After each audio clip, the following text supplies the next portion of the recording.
রাজশাহীর Baharampur city bypass মোড়ে ঐতিহ্য চত্বর নামে ঘোড়ায় টানা স্থাপত্যটি বসানো হয়। ইতিহাস ঐতিহ্যের উপর ভিত্তি করে নির্মিত স্থাপত্যটি রাজশাহী শহরকে আলাদা রূপ দিয়েছিল, মুগ্ধ করত পর্যটকদের। কিন্তু ফ্লাইওভার নির্মাণ ও সড়ক প্রশস্তকরণের কারণে স্থাপত্যটি সরিয়ে ফেলতে হয়। তাই বলে পার্কের স্থান হবে স্থাপত্যটির এত অবহেলা অনাদারে রাখতে হবে?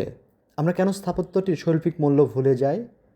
অথচ একসময় উত্তরাঞ্চল তথা রাজশাহীর প্রধান যোগাযোগ মাধ্যম ছিল এই ঘোড়ার গাড়ি। রাজশাহীর সাথে ওতপ্রোতভাবে জড়িয়ে আছে এর ইতিহাস ঐতিহ্য। 70-80 দশকেও লোকজন ঘোড়ার গাড়িতে চলাচল করত। এমনকি পাল, সেন, মোগল, নবাবী, ব্রিটিশ, পাকিস্তান আমলে যাতায়াত ও যোগাযোগ ব্যবস্থার বহুল প্রচলিত মাধ্যম এই ঘোড়ার গাড়ি। রাজা, জমিদার কিংবা নাগরিক জীবনে যুদ্ধ থেকে ভ্রমণে ঘোড়ার গাড়ি ছিল প্রথম পছন্দ।